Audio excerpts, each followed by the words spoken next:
Welcome to this tutorial on Kotlin Collection transformations. Today, we're exploring two powerful functions, flatMap and groupBy. These functions help you manipulate and organize data within collections efficiently. By the end of this video, you'll understand how to use both functions and when to apply them in your projects. Let's start with flatMap. FlatMap is a transformation function that does two things in one step. First, it transforms each element of a collection into another collection. Then, it flattens all those collections into a single list. Think of it as combining map and flatten operations. The formula is simple. Map plus flatten equals flatMap. This makes it perfect for working with nested collections. Here's a practical example. Imagine you have a list of strings, where each string contains comma-separated numbers. We create a list called numbers containing 3 strings. When we call flatMap on this list, we pass a lambda that splits each string by commas. The result is a single flattened list containing all 8 numbers as individual elements. Notice how flatMap automatically unwrapped the nested structure for us. FlatMap becomes even more useful when working with objects. Here, we define a person data class with a name and a list of pets. We create a list of people where Alice has a cat and dog, and Bob has a fish.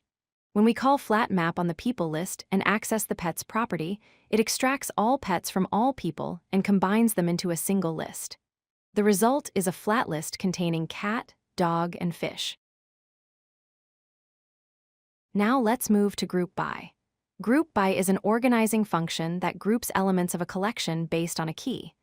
You provide a key selector function, and groupBy creates a map where keys are the results of that function, and values are lists of elements sharing that key.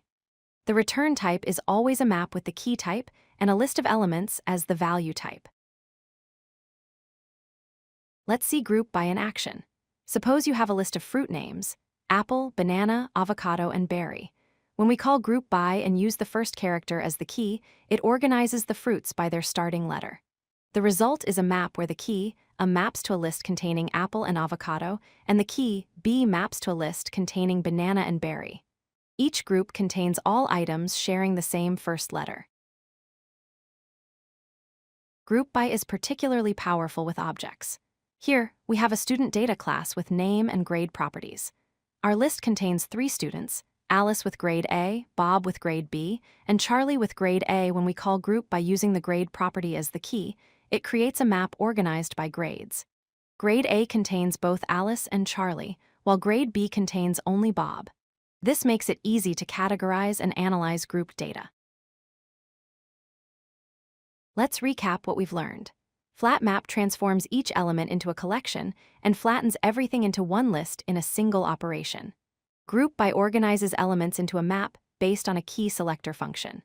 Both functions are powerful tools for collection manipulation in Kotlin.